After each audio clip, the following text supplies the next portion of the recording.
Hi, I'm Tom Metzger, your host for Race and Reason. We've been with you now since 1984, producing over 150 television shows, seen all over the United States in approximately 60 cities. Race and Reason is dedicated to freedom of speech, total freedom of speech, an island of free speech in a sea of controlled and managed news. Today we're quite fortunate. We have a man to appear on our show. His name is James Mason. He hails from Colorado. James Mason has had a long career in the National Socialist movement, starting out when he was a teenager, and he is an author who has now published a book called Siege, 435 pages of hot revolutionary-style white propaganda. It's good to have you with us. My Jim. pleasure, Tom. It's an honor. All the way from Colorado. Oh, yeah. Quite a trip over the mountains. Yeah. Let's start with, how old were you when you got involved with the racial movement? 13 years old, Tom. And how did it go? It was the time of the riots, the major riots in the cities. And every evening at the dinner hour, around 6 o'clock, you'd turn your TV on, and there they'd be. Burn, baby, burn. Was this in the 64? Or this was the 65, 66 period. I see. And back then, every right-thinking, red-blooded white American was a right-wing Republican conservative type, and my family was certainly no different. And we just deplored all that business. And you were shocked. I was shocked, I was enraged, maybe even a little fearful of all this. But most 13-year-old kids are out there riding their bikes and not really thinking much about anything. But you seem me. A little different type of 13-year-old kid, huh? I was a little more serious-minded. Well, what did you do? I guess my eyes started opening. You know, when you're 13, you start getting a little more independent in your thoughts, begin finding a few things out for yourself. And I graduated, I would go down to the news stand, and instead of buying comic books and so forth, I began buying World War II literature, anything having to do with Hitler or the Second World War, or anything pertinent to what was going on. So what do you think made the connection between being upset with the riots and becoming interested in Hitler? I mean, I'd always had a feeling down deep, and I even voiced it a few times in talks with my father, that it seemed to me, from what little I knew about the Second World War, that we fought on the wrong side in that war. From what I understood of it, that Hitler had attempted to smash communism, and instead we allied ourselves with the communists, and now we had them all over us. It does seem a bit strange, doesn't it? But We how were come... at that time bogged in Vietnam, which there couldn't have been had Hitler destroyed communism as he had wanted. It seemed obvious, too obvious. So at 13, you pretty well figured that out. Yeah, it was obvious. And what did you do to act upon these feelings? I continued to get my hands on everything I could dealing with Hitler. Of course, it was all slanderous material. I particularly enjoyed the pictorial stuff. The whole persona of the man. There are a lot of young people I've noticed that are very much attracted to the German uniforms and the pictures and the battles and all that, but a lot of those people don't go on and become interested in the ideology. Well, it started there with me, but it didn't stop there. What did your parents think about this? Well, they didn't know that much about it. They thought it might be a kid's passing interest until after I'd been in it close to a year, they began to notice these manila envelopes arriving in the mailbox for their son, marked Arlington, Virginia. No more return address than that. And it looked a little on the official side to be coming regularly for a 13 or a 14-year-old, so they opened one. I wasn't around when they opened it, but I can imagine they just about fainted. And who was it from? American Nazi Party headquarters, Arlington, Virginia. That's quite a jump for a southern Ohio 13-year-old kid in school. It didn't seem like much of a jump to me. It seemed the only logical thing to do. So you joined the party? It wasn't that easy finding them. I first of all became aware of their presence in September of '66. At the time, George Lincoln Rockwell staged his march in Chicago through a black neighborhood to counter Martin Luther King's marches through white neighborhoods. Was that the Cicero March? That was the Cicero March. And that hit the news very big. And I saw that, and I said, what do you know? They're really here. They're for real. And you figured out a way then to contact them? Well, I didn't figure a way out. It just kind of it presented itself to me. When I went back into, that was in August and September of 1966, and I re-entered school that fall, and rumors were there was this crazy kid who dressed paramilitary style, and he practically goose-stepped down the corridors, and he was a member of the American Nazi Party, or the Hitler Youth, or something of this nature. And I sought this fellow out, and I practically twisted his arm and make him give me that address. And the minute I had it, I applied for application for membership. Did that person go on and become stay in the movement? No, he dropped off very, even before high school was through. But that's two of you in a small school in southern Ohio, right? Well, that was two of us, and before long it was four of us, and we had a nucleus of four in our little gang. And beyond that, there were more soft-core hangers-on. Now, you were 13, 14 at the time, so you couldn't actually join the party, is that Yeah, true? at 14 you could. You could join the National Socialist Youth Movement, and that's exactly what I did. I see. And I was that for 4 years until my 18th birthday. I was at party headquarters. Even before the selective service at 18, I was at party headquarters signing up for full party membership. So now how did it go in school? Were you open with your views? Oh, very open, yeah. I got a lot of cat calls and a lot of ribbing, and didn't run into any violence or anything. I was a pretty big boy.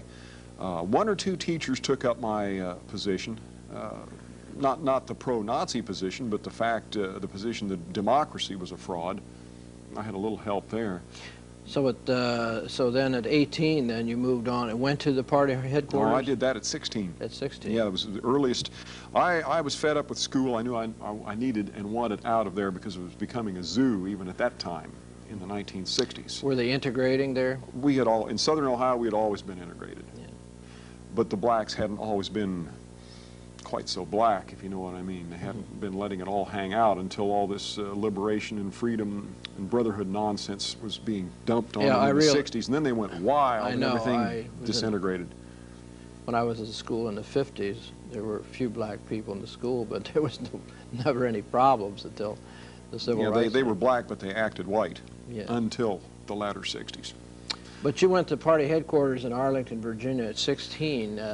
Did you happen to meet George Lincoln Rockwell? No, because he was assassinated on August 25th, 1967, and I didn't turn 16 until the following year. And that's the earliest that I could have left home, left school, and sought employment. Well, what happened when you walked into the Nazi headquarters? Well, it wasn't that easy. I had been trying to get out of school, and they didn't want me out because I had set a strong example, and a lot of other guys were wanting out the same way. I had gotten myself suspended, expelled, made a general nuisance of myself just trying to get out because they wouldn't let me out. I had to make them throw me out. They finally got wise to that, and they threatened me with jail, prison for boys. And I then got on the phone very quickly to Arlington, Virginia, and talked to one of the officers, and I said, I'm going to have to get out of here very quickly. Could you use another good hand down there? And he said, yes. Planned to see me Tuesday morning, and that was like day after tomorrow or something like that. And I took a Greyhound bus, and that was it. What was your parents' involvement during this struggle with the school? Did they back you up, or did they sort of take a neutral position? They learned very early that I couldn't be dissuaded.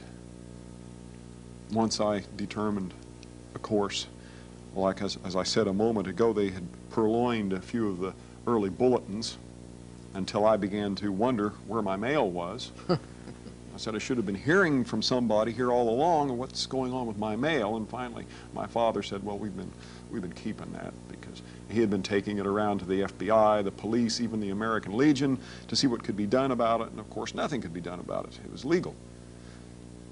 Then my mail started back up. So that was one battle One. So you get on the Greyhound bus and set out to the party headquarters. Yeah. What happened? Got off the bus. Well, you know, got off the bus and I was completely disoriented. Total stranger, 16-year-old, first time away from home. Never been out of Ohio? Never been, well, only in vacations with parents, you know, Yeah. but never on my own. See, I was on my own now for the first time. And I've got off at the 1600 block down there of Wilson Boulevard, and I'm looking around for the headquarters.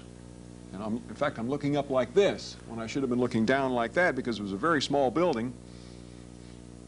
And in fact, it got even smaller as it went back. It was on a sharp corner.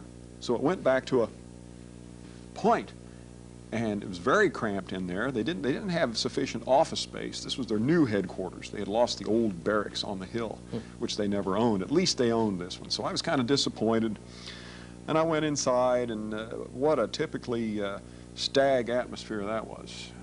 Just, that was the style in those days. In case you've joined us late, we have with us today James Mason, who has been a white activist, white separatist activist, and a confirmed National Socialist ever since he was 13 years old. And we're sharing today his evolving from 13-year-old kid in school into the National Socialist Party and what he was doing at that time working with the party. And if you'd like to communicate with Mr. Mason, you can write him at Storm Books. That's P.O. Box 18009, Denver, Colorado, 80218. So let's continue this sojourn here, James. Okay, it was frustrating, Tom, in the beginning because I was full of resentment at what was going on and happening in the country. With the black movement, the blacks going wild, tearing things up, the hippies, which I found to be totally disgusting, which a lot of my former friends and classmates were falling into that orbit, growing their hair. Dope was beginning to make the scene. I was going in the opposite direction, and I was outraged by all this. And you wanted to do something real quick. I wanted to do something to stop this. Yes. And I felt that Hitler's image was such that this was the group to do it. But unfortunately, those in charge at the time had other ideas. They were not a revolutionary movement. They were a conservative movement, thinking that all of this could be stopped dealing from within the system, from within the government and the establishment. In other words, the National Socialist Party here in the United States at that time was more or less a conservative type party with the swastika. Absolutely. That's all it was. Not really a National Socialist Only in party. theory. They were good at giving you lectures, giving you literature to read, study up on Hitler and all this and that, but as far as putting it into practice, no. They would be, without the swastika, indiscernible from a dozen other right-wing groups. So you became a little disillusioned? Or? Very disillusioned, very dissatisfied, but I had no choice, it appeared, except to go along. And I had a lot to learn. There was no question about that. I had a lot to learn. I figured this is the place to learn it, and so that's what I did. How long did you stay with them? I was down there on headquarters staff from 1968 through 1970. And but I was a member of the organization for 10 years. I resigned in 1976. And what happened when you took off from the headquarters? Where did you go? Well, I went back to Ohio, and I helped at certain things were happening with the group then, even with their conservative approach. We had headquarters in Cincinnati, in Cleveland, in Akron, and I would go around and help out in these places. I would turn out for various major demonstrations around the East and things like that. Were you around during the Skokie time when they were going to march in Skokie? Yeah, this was 76 or 77. This was a different group, however. This was a splinter group. Oh, that's true. In fact, it was the first splinter group that turned into anything. Yes. Yeah. And so you didn't look upon those being legitimate? Well, legitimacy, I had begun to recognize legitimacy as being something that would hold you back. Because after all, legitimate in the eyes of who? Effectivity is what we needed, not legitimacy. What did you think about the Skokie March? It was a grandstand play for publicity. And in the end, it exposed our weakness. And they didn't march at all? They didn't march, no. Just publicity. Just publicity, which I had stuck my neck out time after time after time with the Arlington group seeking publicity on the theory that if you show these people, that is the broad masses of Americans, that there is an alternative, give them a few facts they've been denied by the media, when things got bad enough, they would flock to us. That's the conservative approach. That was the theory. But in reality, that's compared to throwing a bunch of lumber and bricks up in the air, hoping that when they come down, you'll have a house. And it never quite worked. There's plenty of groups that believe that today. Well, they're stuck in the past. Yes. Because how are you you're not guaranteed they even follow you anyhow. No. They say, well, why do we want to follow you anyhow? You know, this guarantee that they'll mass to your door. And simply having the truth will not make you free. That's true. Only action. It has to be well-informed action, but it must be action. Truth never released any slave. That's right. It took physical action. Quite right. So anyhow, what were your activities during that period?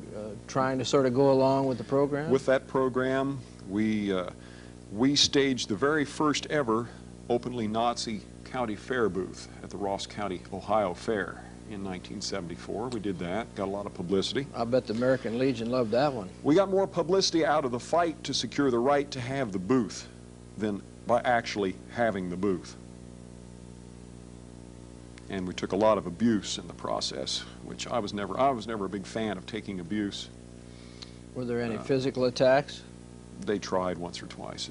So you ran up the banner, the swastika at the county fair? Yeah. We were all in uniform. We had guys coming in from other parts of Ohio and as far away as Wisconsin. So we put up a very good show. But nothing positive came of it. It was a spectacular thing, and they're still talking about it today. Well, it's spectacular that you completed your mission, I would think. Well, spectacular for a town like that. Nothing had ever happened there. 10 years afterward, I still had people that I would be engaged in conversation with, and they would say, do you remember the time the Nazis had the fair booth? And I said, vaguely, I remember something about that. Tell me what happened. They said, was there trouble? And the person would say, well, the Nazis tried to create trouble. Yeah, they tried to create trouble, but the people of the town, no, they were fine. What was the attitude you were experiencing from these other right-wing conservative groups as a National Socialist? I didn't have much contact with them. But did you read some of their material and so forth? Not until years later, and I found them, if I found any of our own stuff to be weak tea, they were much worse. And they were spending an inordinate amount of time attacking the National Socialists, too. Yes, there was that, the infighting. We were all basically fighting over the same mailing list, trying for a bigger piece of the same pie. It seems like in those days, like the KKK, the Ku Klux Klan, and the Nazis wouldn't have anything to do with each other much, but it seems today there's a lot of cross-pollination between these various groups. Reality is beginning to sink in.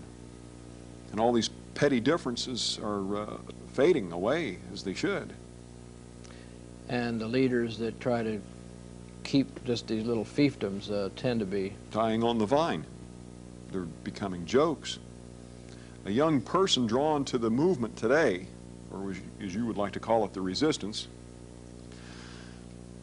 is much the same as I was. They want action. They don't want garbage. They don't want to be indoctrinated. Sure, you have to educate people. But they don't want indoctrination. They want to see a positive thing happening. They want to be part of something. Well, then what happened after you did the fair bit? Well, I had pulled one too many of the old grandstand play type things for publicity, and we were arrested by police.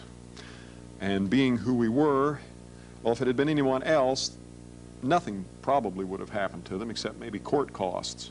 But being who we were, and being that it had the resultant publicity, why, the cowardly white city fathers were on the hot seat, and to get themselves off the hot seat, they had to give us the maximum 6-month jail sentence. So what was the charge?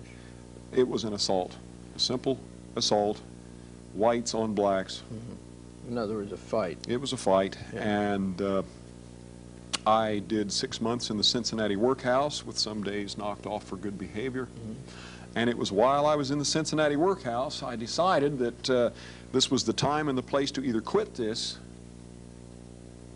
because if I didn't, I might wind up in the big house next time doing a felony on the same type thing, or get very serious about it, get serious with what I was doing and drop the nonsense and really get on with something worthwhile. How old were you when you went into the workhouse? 22, give or take. I'm still a young person. So up until this point, you pretty much I paid my dues and I took my orders. did the party line, and, Right. But by this time you're beginning to question whether there might be other ways to go. I had seen enough to convince myself that I couldn't do it any worse myself if I began to take it on my own. So I had learned enough. you're out of the workhouse. Well, before I was out of the You don't wanna workhouse, go back. while I was in the workhouse, I thought I'd put the time to good use, and I formulated a new political front to be activated upon release. And we called that, I had a few partners that were with the old units, and they were all of the same feeling that we had been spinning our wheels and needlessly risking our necks. So I knew I was going to have some support as soon as I got out, so I formulated the National Socialist Movement. We got away from all these silly party names and group names. We wanted to have one blanket political front. Now, was that complete with uniforms and? No, if we ever used uniforms, and we seldom did, it was the old party uniform, the brown shirt, the black trousers, the red armband, and so forth. Nothing loud, because some of them were getting awfully loud. Some of them were wearing berets.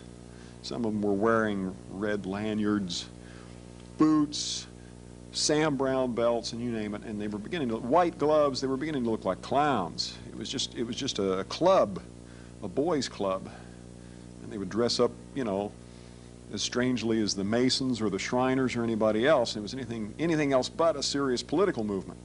So we strove to avoid that. Americans traditionally don't seem to be too uniform conscious. No. Very, very anti-regimentation, very anti-uniform, and so that's the reality of the situation, and any who choose to go against that put themselves in a dream world of their own making. Now, the National Socialist Movement reached out to all over the country. We reached out to, at this point, it was 1975, and there was a lot of disaffection going on in the party now. There had already been the splinter in Chicago, as we mentioned, already in 1970, and they were doing quite well. That was the Frank Collin group. That was the Frank Collin group, National Socialist Party of America, and they were doing quite well with their own newspaper and their own activities. And then there was Joseph Tomasi, who headed the party group in Los Angeles, who had consistently given national headquarters in Arlington a run for their money in terms of how many men he could throw on the street at a given signal for a demonstration, his effectivity as a speaker, as an organizer, and like that. He was the out front man. He was an out front man. He was a little too out front for the leadership.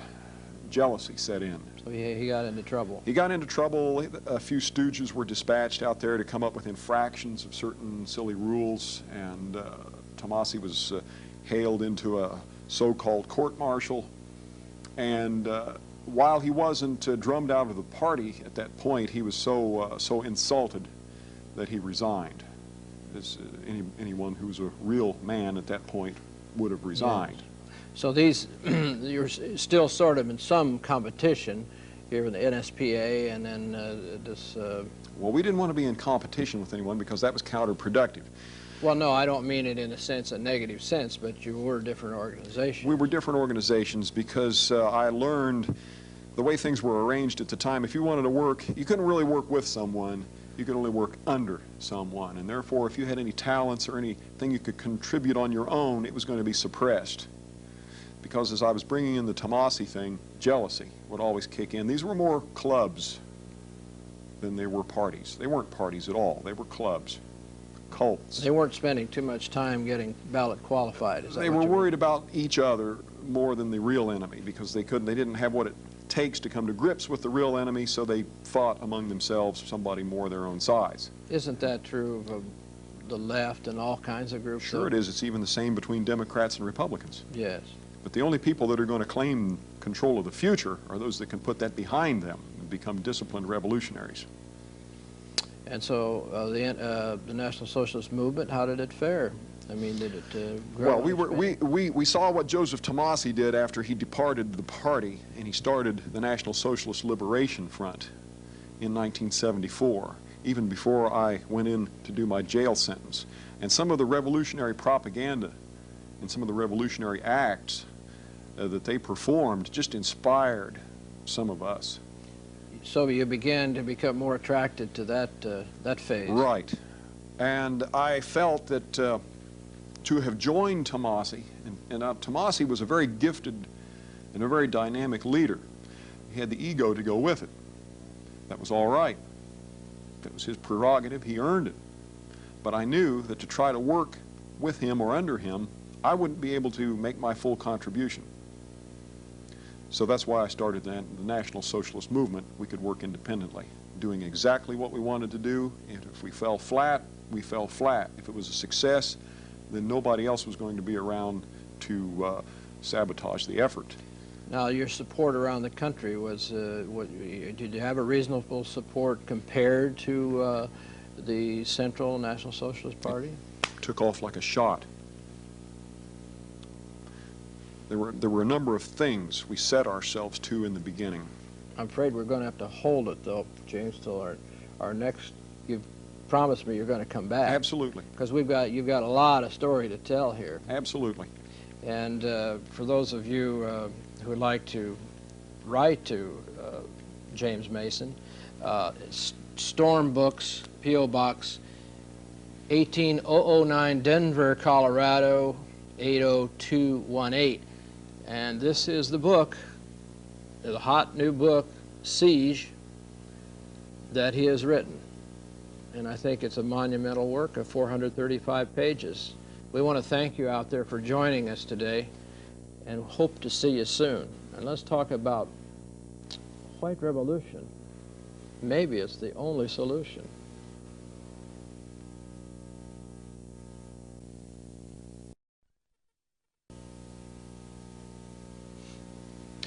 Hello, I'm Tom Metzger, your host for Race and Reason, the longest running show of its type in the United States. We've been with you since 1984 with total freedom of speech, free white speech. Yes, it's dedicated totally to free speech, an island of free speech in a sea of controlled and managed news. We join you today with our second segment with author James Mason, author, activist, National Socialist for many years. And we're going to cover some more of his exciting evolution in the world of white revolution. James, good to see you again. Thank you, Tom. It's my pleasure to be here. Very good. Now, in the first segment, we covered that you were living in a small town in Ohio. You were a 13-year-old. You were upset with the black riots and anarchy sweeping the country, and you got involved with the National Socialists in Arlington, Virginia. Right. And you received literature from them, and you were an activist in school and propagandizing your friends, and then ultimately, when you were 16, you went off to Arlington and worked with them, and we went through those years, and up until the time you dropped the party and started the National Socialist movement, and that's, I believe, where we cut off on the last segment. That's right, Tom. After I graduated from the Cincinnati Workhouse, having landed there through a Phase 1 type activity, which you risk your neck and produce nothing, I decided to give that up and get serious. Either get serious or quit, one or the other. And I was too much on fire to quit, so that's what took place. But I had patterned my National Socialist movement, political front, very largely after Joseph Tomasi's splinter from the original party, which he called National Socialist Liberation Front. Had you met Joe Tomasi at that time? I had met him several times at Arlington, at the party headquarters in Arlington, and we were both teenage kids. Did he work at the party headquarters? No, he would be in for a party congress or a major demonstration. He was from Los Angeles. Roughly how old was he at that time? He was, well, if I was 17, he was 18. So he pretty much, like you, came directly from the streets into the National Socialist That's Party. right. And you didn't really go through the conservative movement like a No. lot of people did. I went straight in, and I'm sure he did the same thing, because obviously there wasn't time to go through the conservative mill. How did you get along, you and Joe Tomasi? We both had cut-up sense of humors. Liked to laugh, liked a good gag, and we liked the young ladies, which that may not surprise you, but in that atmosphere back then, it was very much a stag thing, and women were almost a taboo. In fact, that's one of the excuses they used for court-martialing Joe, was he had too many girls around the headquarters. Maybe that Can't was do that. part of their undoing. If you leave the women out, Well, of you've course. got a problem. Of course. Yeah, so you met there, you were teenagers, you spent some time together, had some fun, and then he went back to Los Angeles? Back to Los Angeles and founded his NSLF. And that was roughly what year? 1974. 1974. And that came about because he had a run-in with the national The leader. national leadership, if you can call it leadership, the national caretakership, became jealous of his success in L.A.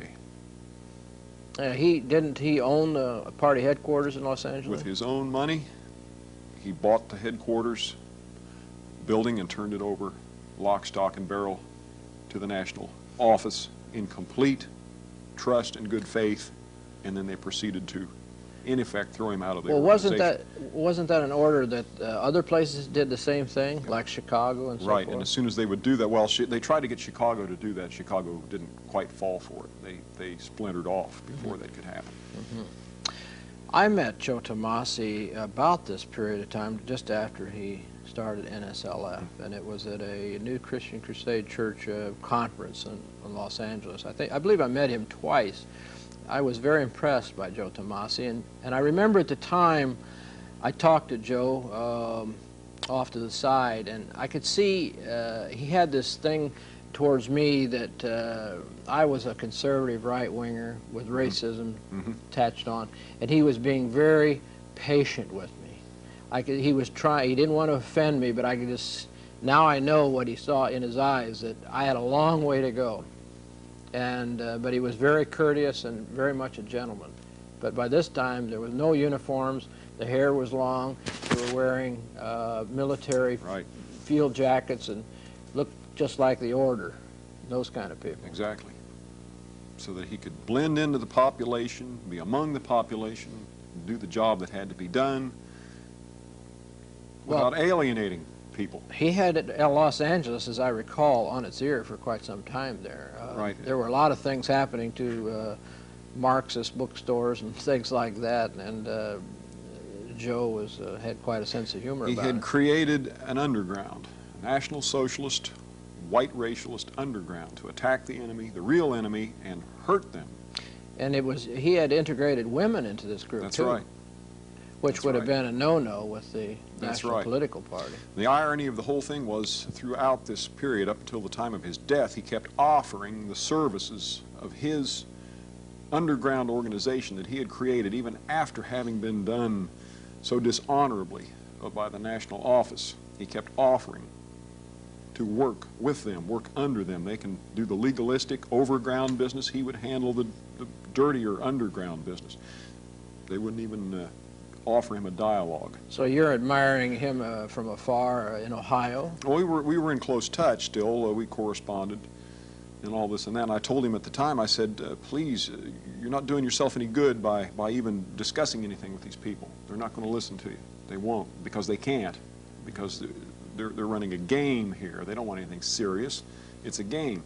Well, do you believe the problem with that leadership was fraudulent? Was it some kind of agents from the government, or just ignorance, or a combination of everything?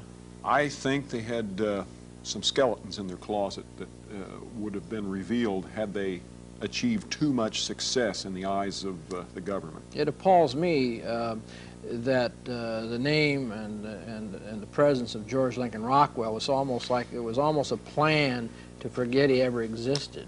Well, because Commander Rockwell was very real and very activity-oriented action, confront the enemy, organize, not gather in secret and try to brainwash people, to generate a cult, to try to siphon off money, and all this and that.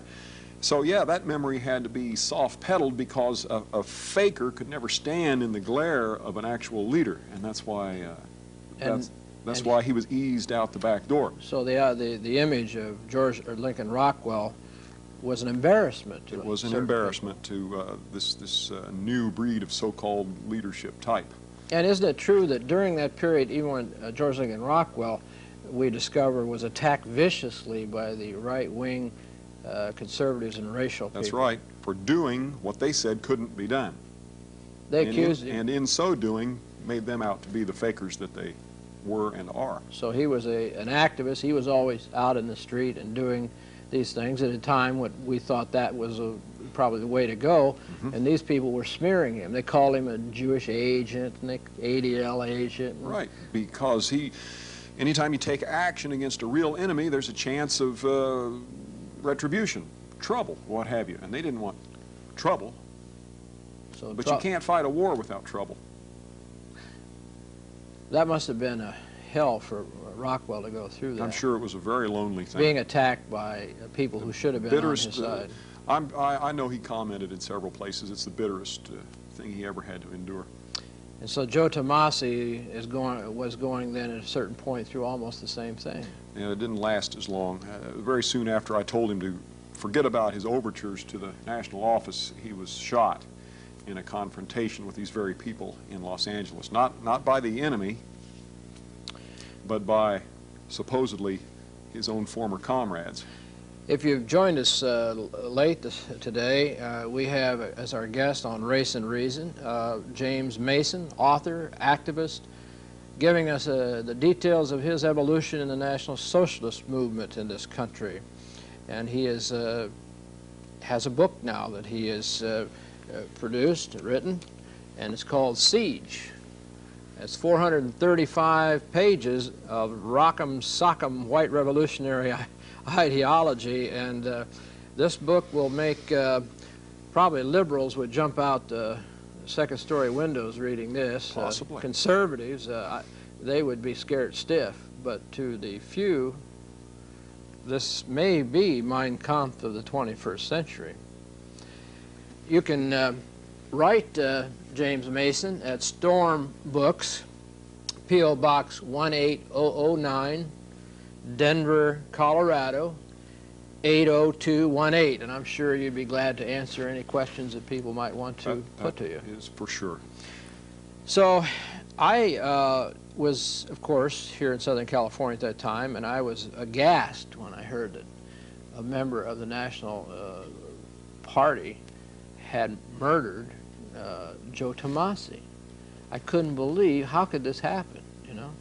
But I do know, you know, was made aware of how it happened, and Joe had a problem with this. They took his house, his headquarters, and once in a while you go down there and he couldn't stay away, and this terrible confrontation took place, which at most should have been maybe a fist fight or something.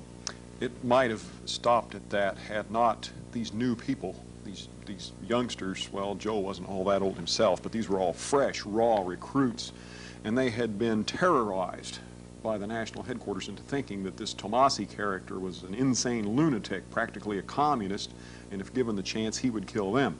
And I believe so the young they were man, prepped for this. I believe the young man was 16 years old at the time. I think so. And I think so. I don't know whether he got hardly any time for it. No, next to none. Well, that must have been a bitter thing for you to... Well, it was. It was a shock for all of us. It was a bitter thing, but it was so typical because we had seen Commander Rockwell murdered in 1967 by a former right-hand man of his own. Doesn't it seem like this is sort of the trend in history? It seems like it. You've got to watch sometimes those that are right next to you. Well, yes. Your closest associate today stands to be your deadliest enemy. And I never could understand why the man that shot George Lincoln Rockwell just seemed to sort of get away with it. It always amazed me that he just went right on. Well, in this country, Tom, as I'm sure you know, it's who you are. It's not the crime. It's who's doing the killing and who's getting killed. That's the way then the law is applied accordingly. So then what happened? Well, there must have been some confusion there for a little bit. There was great confusion here in California at that point, changes in leadership, changes in strategy, but fortunately we had gotten on our feet in the East with the NSM, and we had fortunately no such disruption to fool with, to distract us, and so we were right on schedule, and we kept it up uninterrupted. Did you absorb Joseph Tomasi's ideas and programs into the NSM? Yes, the primary one was this, that you can't work within the system to change the system. And certainly the police are not your friends, and that whole conservative line was trash canned. That reminds me of that book by Frederick Bastiat, the Frenchman, I forget, The Law, when he says, if you think that you can use the gendarmes at the door to correct the system, this is a very loose interpretation of what he said. In other words, if you think you can use the system to change the system or destroy the system, forget it. You're only fooling yourself. That's why I never could understand in this day and age why even people in the racial separatist movement cling to the term right wing. Right wing has always been associated with supporting That's true. the system, whereas left wing has been to go against the system. That's true.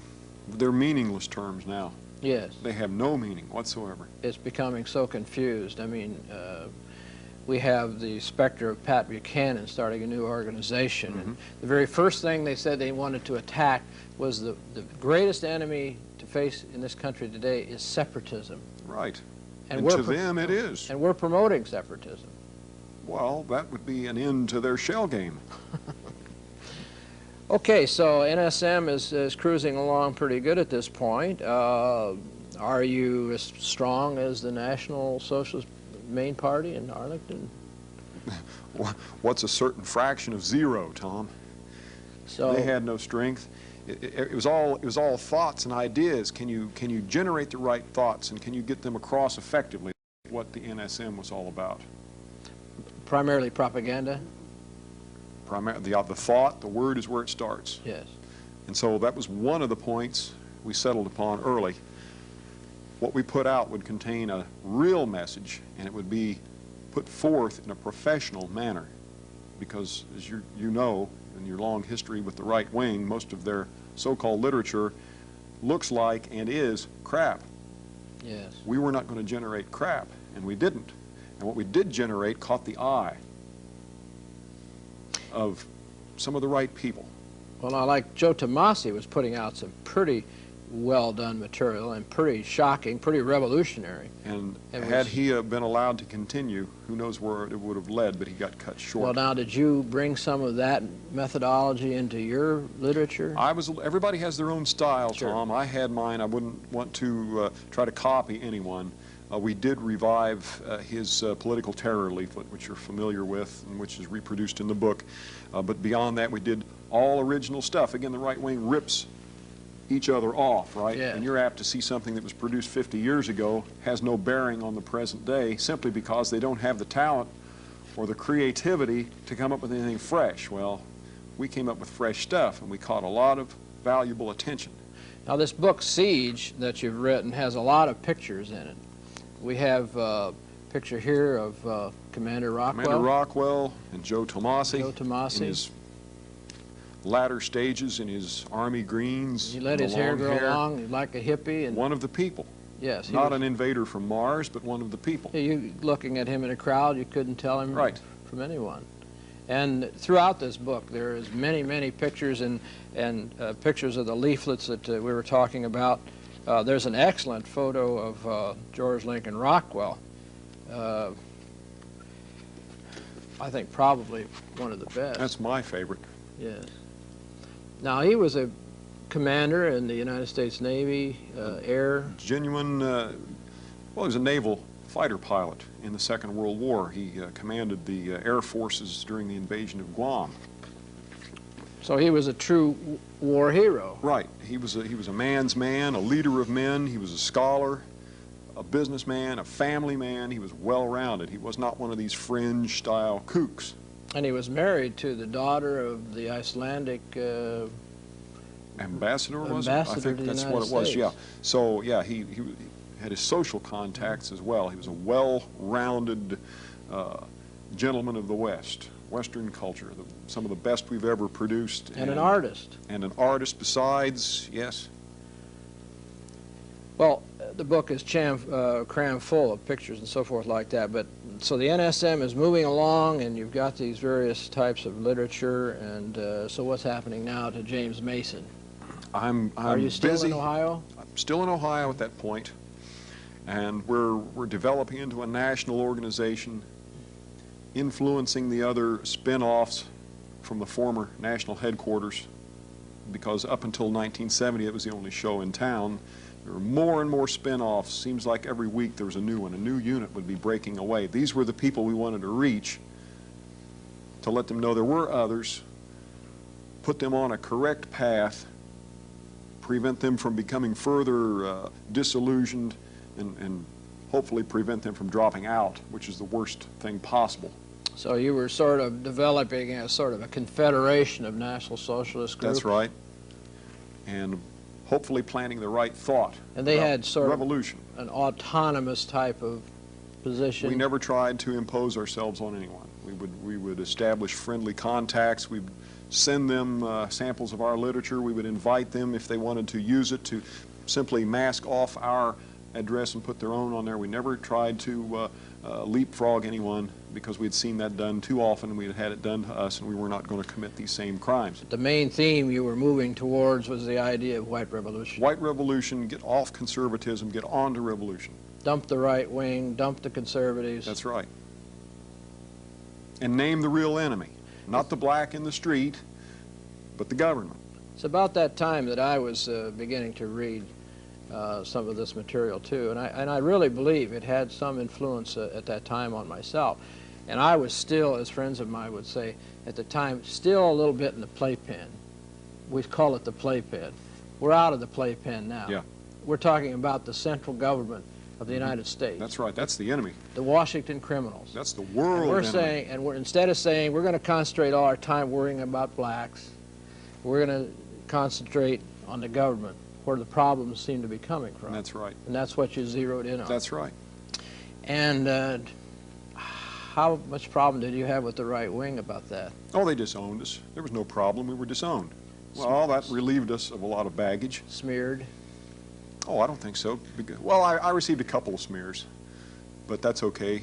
You know, they were souvenirs, which I keep to this day. Anytime I want a good laugh, I take them out and read them. Did you hit the media much during that period? I mean, were there... Occasionally we would. Occasionally, it was unintentioned, but occasionally we would not turn it down, but at the same time we did not seek it out. Well, what the media want, of course, is always show and tell. That's right. They want you to get 5 guys and go out in the street, march Handstanding. around, be protected by 50 cops. That's right. System cops, and that's their big story. Right.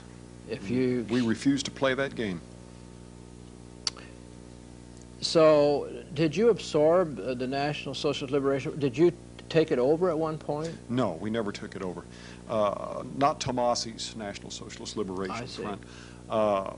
The individuals, now you never know who you're going to be working with, and you never know whether that person's going to change somewhere down the line, but one of my closest associates in the NSM began to believe our own propaganda, began to yearn for the old days of a national organization and formality and so forth, and that led to a split in the effective end of the NSM.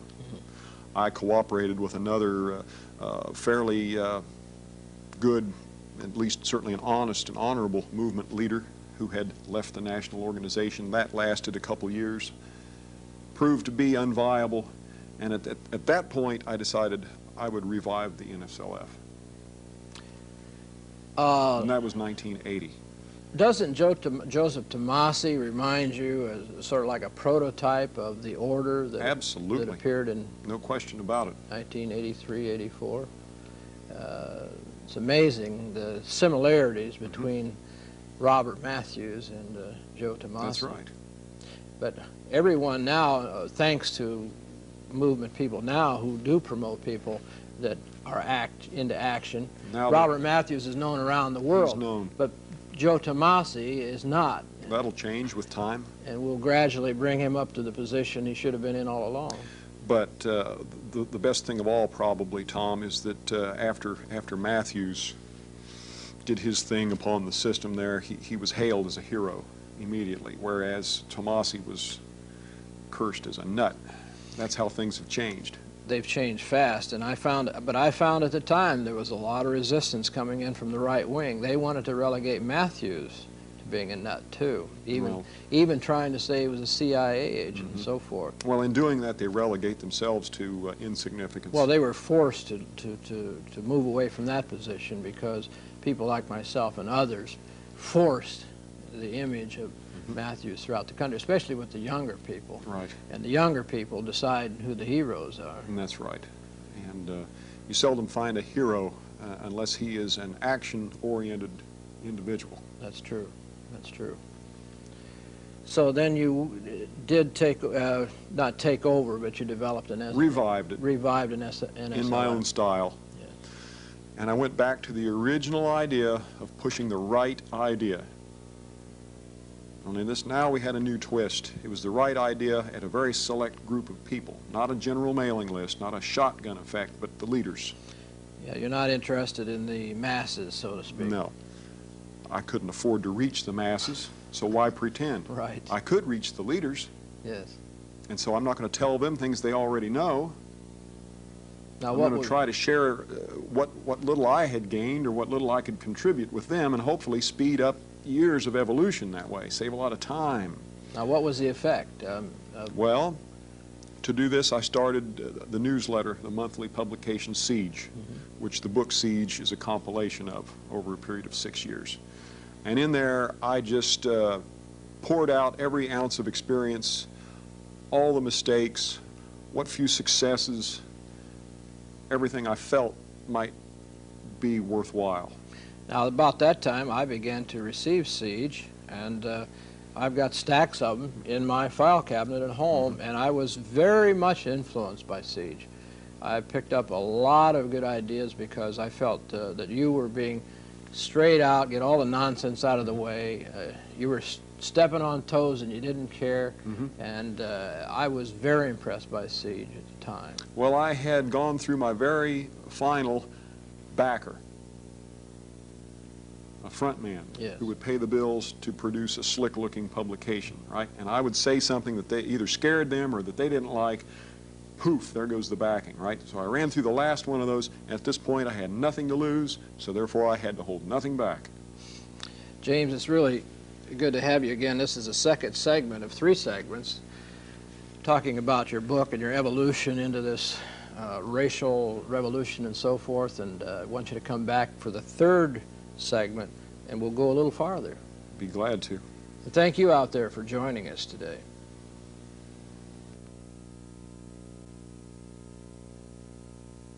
Called Siege, detailing today and the other 2 segments his evolution from a 13-year-old farm boy in southern Ohio to becoming one of the nation, if not the man in the nation, the principal thinker of National Socialism and white revolution in this country. And this last segment's going to be really hot. Jim, good to see you again. Thank you, Tom.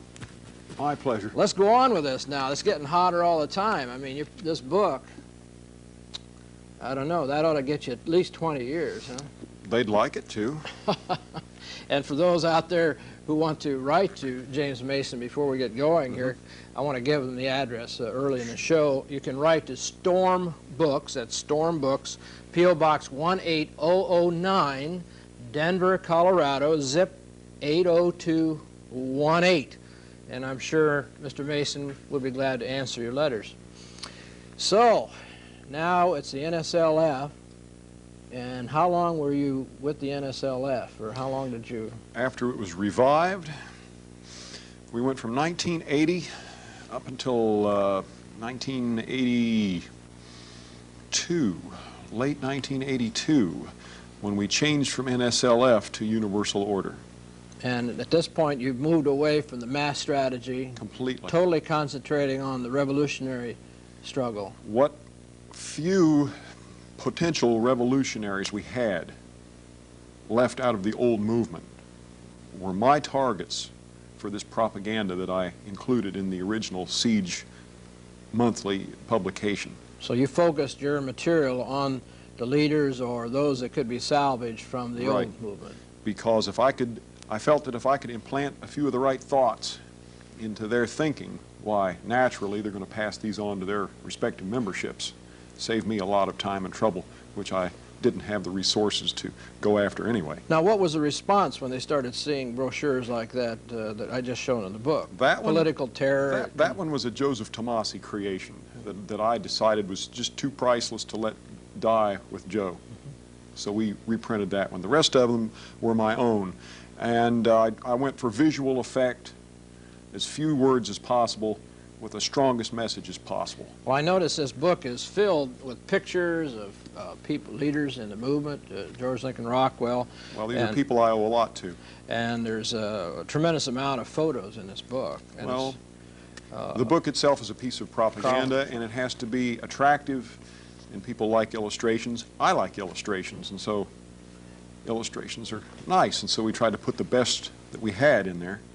Carl Franklin. Joseph Paul Franklin. Or Joseph Paul Franklin. When I knew him in Arlington, it was Jim Vaughn. I don't know which was his right name, but I knew him as Jim Vaughn. Man, what about the man that took a shot at Reagan? John Hinckley? Yes. We have a couple pages devoted to him in there. He was with the Chicago group for a while. So he was with one of the Nazi parties. We have him in full regalia in there, posing in front of portraits of Adolf Hitler. So when this material starts hitting the general right wing, what kind of a response did you get from some of these conservative types? Oh, well, forget the They say right you're a wing. communist? Some of the more conservative Nazi types. I remember one in Chicago in particular. I handed him the latest thing off of our drawing board, hot off the press, and he took one look at it and he dropped it to the floor. Just in shock. Now, then on the lower level, the rank and file, the guys that had to do the dirty work in the street, I would hand them a new creation. It would be pretty well, it was designed to outrage. And this was in Buffalo. And they all jumped up simultaneously, spontaneously, and began dancing around the room. They liked it. They liked it. So nobody was neutral. You either loved it or you hated it. either loved it or you hated it, and that was my goal. Because if they didn't like it, fine. We can quit worrying about them. Yes. If they did like it, we can go on to produce something. Now, were there quite a bit of this material put on the street? Yes, quite a bit. We had, well, I did a couple dozen different designs, and it went to a local unit. It was reproduced at that point with a local address, and it just duplicated itself on out. It still turns up today. It seems to hold up pretty well because even though the radical information going out now is so much more radical than just a few years ago, but still that type of material seems to hold up, and like you say, it appears every once in a while. Well, the truth about the workings of revolution don't change. They never change. It's eternal. And once you hit that and you arrive at that, you can crystallize that. Once you get it down, it doesn't date. Let's go into that. So there's white revolution. The Washington criminals are taken care of. What are we after? What are we going to do? Well, our ultimate goal, that we ourselves, through some stretch of hopefulness for the imagination, should shoot for bringing down the system. Now, of course, our purpose for being is the salvation and the redemption of our white race. Yes. Okay, but you can't even begin to do that as long as there is an alien enemy system in power over you, over me, over the broad masses of all the people, black, white. In fact, it's the world enemy. So essentially, unless you have power, there's nothing you can do. That's right. You're powerless. That's right. No matter what color you are, if you don't have the power, it's a waste of time. And if you think this is a democracy, as it claims to be, that this system is willing to share power, you're horribly mistaken. Excuse me, I think we're being bugged here, James. Well, it won't be the first time. I think we got an FBI bug. It won't be the first time. But anyhow, so everything else to the side. It's time to concentrate on the main problem. Destroy the system, because if you don't destroy the system, if the system is left in power, I mean, you may run out and break your back working 2 jobs, and you might purchase a small headquarters building, and you might hold regular meetings, and you might do this and you might do that, but sooner or later the system is going to squash you like a bug. Yeah, you can only go so long and so far without them dreaming up. Or That's right. They create new laws all the time. So the person that was a law-abiding citizen last year could be a criminal next year. In California, they adopted about 1,200 new laws the first of the year. And each year it's more laws. So eventually, almost everyone could be deemed a criminal about something. That's right. And so now, while the getting is relatively good and easy, we'd better become good at revolution for those times in the future when it's not so easy. Because if you get into the swim late, chances are you're going to drown. In other words, we'll know what not to do, definitely. That's for sure. We may not be always correct about what to do, but we surely know what doesn't work. We don't, as you say, we don't need to hang ourselves. The system is there to do that for us if we give them the chance. The thing that's so sad, too, is to see a lot of people, young people, who are influenced by the old right-wing type approach, getting involved with these plots and these government agents. They get them involved in this, like recently in Los Angeles, and get them locked up for 5 or 10 years, and they never accomplish anything. And that's how that's the system at work, short-circuiting the movement before it can even get on its feet. You know, when we can learn how to avoid all that, then we can get up on our feet. And that's pretty well described in your book. That's what I've had the most experience with. I can just about tell you everything not to do. Well, I think that's more than halfway home, knowing not what to do. That is more than halfway home, right. I mean, I think you, like myself, I evolved through the right wing. Came up from a right-wing conservative and became racial later. I have done everything wrong and lived through it. So I know what not to do. Exactly. And I can tell people and young people, don't do that. We tried that years ago. That don't work. This don't work. That don't work. So at least we have that repository of experience that young people can hopefully rely on to chart a better course. Then comes the tough part, what to do. And we do not advocate running out breaking the law, because things have to come to a boil first.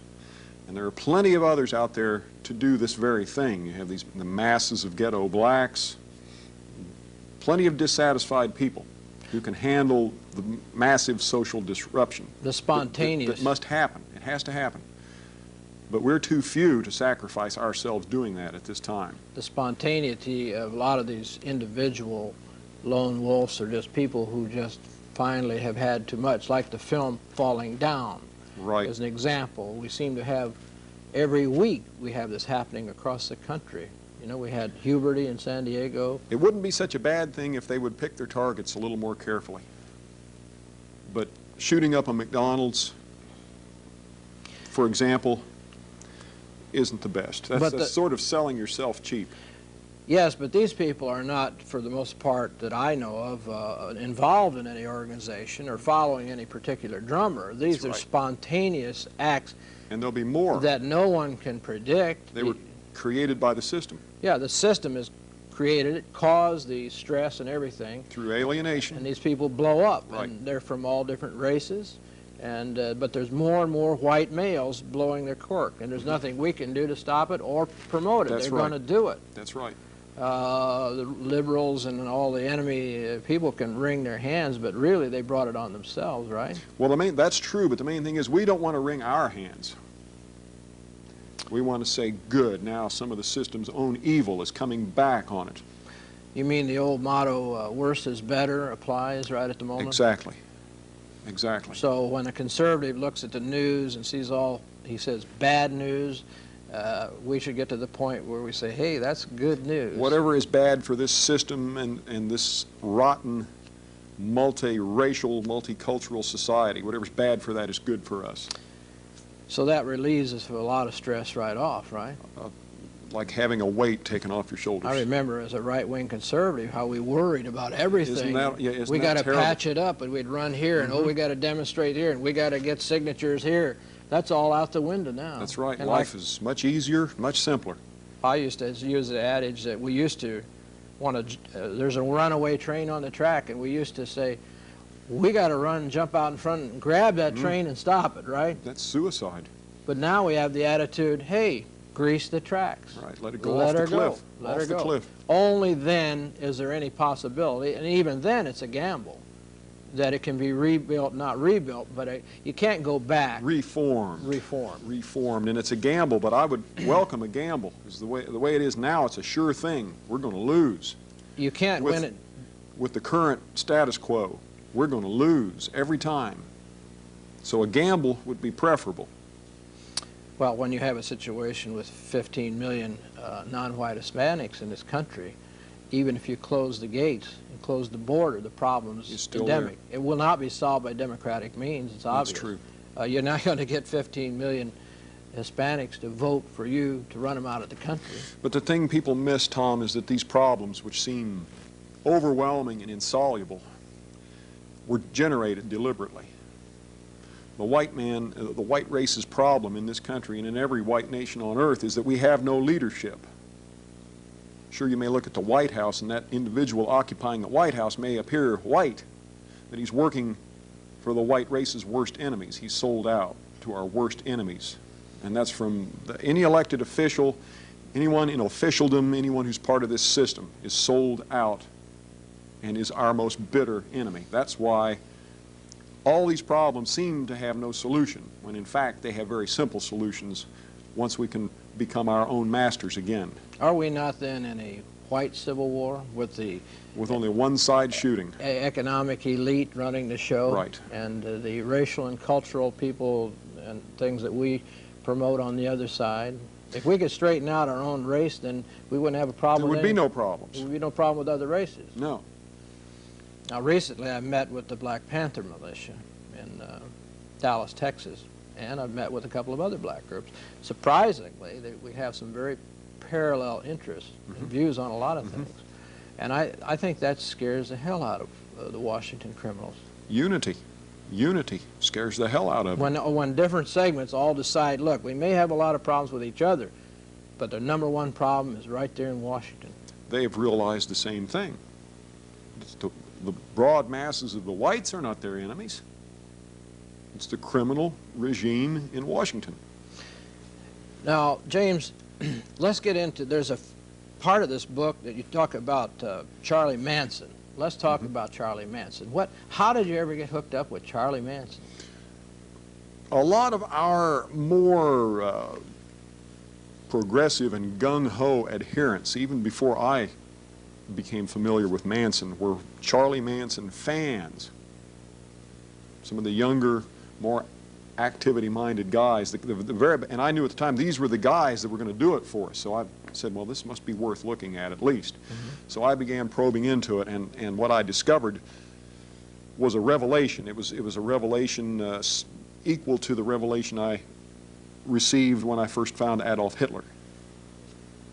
But now you're way out on a limb now. I'm way out on a limb, but you got to be way out on the fringe. Yes. That's anytime you aspire to be a revolutionary or to affect your own revolution, you have to be the furthest out. Well, could you describe to us in a fairly concise and compact explanation of what you have seen of Charlie Manson that has some effect on white revolution? Simply this, that with the death of Adolf Hitler and the close of the Second World War in 1945, Western civilization, as it had existed and as it is still perceived, died once and for all. The only thing that was left now was a gene pool. The white people of these various nations, and each government of the respective nations was, as you would say, just a front office for the one conspiracy, the anti-white world conspiracy of the super-capitalists, super-communists. Okay, but so many people, and especially the right, and these conservative types, went on in the belief that there was still a Western civilization, still a Western culture, that the institutions and the governments were still somehow theirs, still workable, or at worst, still salvageable. In other words, your position was We're much worse off than what we thought. All that you can forget about. This is what Manson says, but he says it more eloquently than I do. This is over with, and we're starting from year zero. And we have to get ourselves squared away, each one individually. He says, pick up the history books and read them backwards so as to get all that out of your mind, because it's just cluttering up your mind, and you can't see things straight. Well, we're entering the age of Aquarius, a new age coming on us. That's right. And I think I understand what you're saying. We can't hearken back to anything that's really been before. It's gone. It's gone. We can only live in the present, and that's the only way we can hope to control the future. And so in the present, you have to shield yourself from the effects and the influences of the system as much as you can, all the while doing what you can to undermine it. Every move you make should be geared toward drawing from the system, not giving to the system. That's a lot, too. A lot of that can be passive resistance, can it? Most of it is passive resistance. Alexander Solzhenitsyn said, number one, and he was applying this to his situation in the Soviet Union, number one, don't be part of the lie. Don't cooperate. Right. Don't cooperate. Don't pay lip service. Just do not be part of the lie. And in the next line, he said, one word of truth is more powerful than the entire world. In other words, like going down to vote and getting right. all stirred up about who's going to run for office, right. and which jerk is going to be the president next. And to do that, you validate their system. That's what keeps it in power. That's what keeps it in power, is passive participation. You talk about passive resistance, there's passive participation, and that has us greatly outweighed, but hopefully we're going to change that balance to the point where the system isn't viable any longer. I hear more and more people on the street, it's unbelievable, and I'm not kidding here, talking about civil war and revolution. Common people, I've heard, and businessmen. They're angry. A businessman with a pretty large company, a very wealthy man, when this last election came, he was almost ready to leave the country. Mm-hmm. I mean, people are becoming desperate. Half the people who can vote don't. And that, to me, of course, is the end of their so-called democratic experience, or experiment. Right. That, if only, well, I think there was, only 30 or 40% of the people registered to vote in the national election? Right. Well, that's not even enough to really make it legitimate. Well, they're doing that, though. They have to stretch it. I think that's Well, yeah. why they brought in that third candidate, to kind of spice it up a little bit, hoping to revive it a little bit, but it didn't work. But the people swing one way and they get screwed, and they swing the other way, they get screwed. They have a short memory span. Now, though, the pendulum's starting to have shorter swings until That's they're right. beginning to have no confidence in the system. The middle class, that comfortable middle class, the backbone of the country, is being slowly erased. Squeeze is being put on. As long as they can retreat from it and go home in comfort, security, turn on the TV, you couldn't expect them to do anything. And so what you're talking about, like with Manson, is the idea of let all blow sky high. That's right. The sooner the better. And Commander Rockwell even said the same thing 30 years ago. It's just like a human organism that has ingested a fatal dose of poison. Now, if you try to ride that out, if you fall asleep with it and try to ride it out, you're going to die. But if you become suddenly violently ill and expel that poison, even though the experience may be rather unpleasant, you at least have a chance to live. Manson called that helter-skelter. You know why? One reason why you're so interesting is because you have taken Adolf Hitler, George Lincoln Rockwell, Joe Tomasi, and Charlie Manson and put them in the same room. Now that would be an interesting discussion. It would be. It would be a very interesting. It would Do you be. think they would sit down and actually all of them stay in a room and talk? Well, I've known two of them intimately, and I've studied the other two well enough to believe, yes, they would. I think Rockwell would too. I think Rockwell would sit down with anybody. He was an objective truth seeker, and he would definitely go for that. That would be a real interesting conversation. It would. Wouldn't that drive the Washington criminals crazy? But you have evolved all this period of time, like hopefully a lot of others like myself have evolved, and you're not afraid. You make these steps. You put your yourself on the line all these years, and you didn't back down, and no matter how much criticism you got, it takes a lot of guts, and I surely respect you. Well, I appreciate that, Tom, especially coming from you, because you've been through your share. Well, I guess that's the thing. When you've been through it, you can really respect it in others, as we did with Rockwell and Tomasi and other people. But then again, you and I know that what is trouble to us, you know, while we have a very high threshold of trouble, I should say what's trouble to somebody else is nothing to us. In fact, a lot of the trouble we experience is fun. You can have fun in any situation. You had fun in the workhouse, didn't you? I had a ball. I had a ball. I'd recommend it to anyone. L.A. County Jail. I had fun at L.A. I laughed, and I was up there with all the murderers. All at state expense. Oh, yeah. And then they threw us in jail in Canada. We had a blast. Greatest education anyone can receive. They even gave us tea and crumpets, you know. How about that? Up there in Canada. All the British, they'll be very suave and debonair to you even while they're putting a noose around your neck. So in reality, people who are so afraid of maybe going to jail for their beliefs aren't worth working with anyhow. They're not even living their lives. They're in such fear. They're behind. Now there's no Iron Curtain, but I used to say these people are already behind the Iron Curtain. Yeah. Well, they used to, in the East, they would jump the Iron Curtain to escape. Over here, you have to take drugs or something to escape. And they're sure doing that. They're sure doing that. Siege is I think, a terrific book, and I think it's going to be a high watermark in the racist, racial separatist, national socialist, whatever you want to call it in this country. It's 435 pages, and if you'd like to write James Mason, and I'm sure a lot of you would, write Storm Books, P.O. Box 18009, Denver, Colorado, 80218.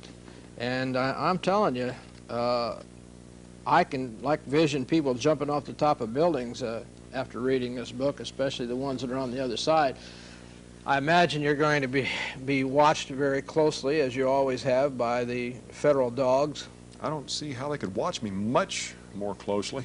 Well, I don't know. But it doesn't matter to me. You're living way out there in the middle of nowhere. I guess they'll be pretty obvious when they come to town. That's right. I'll hear about it at the local coffee shop that they're strangers in town.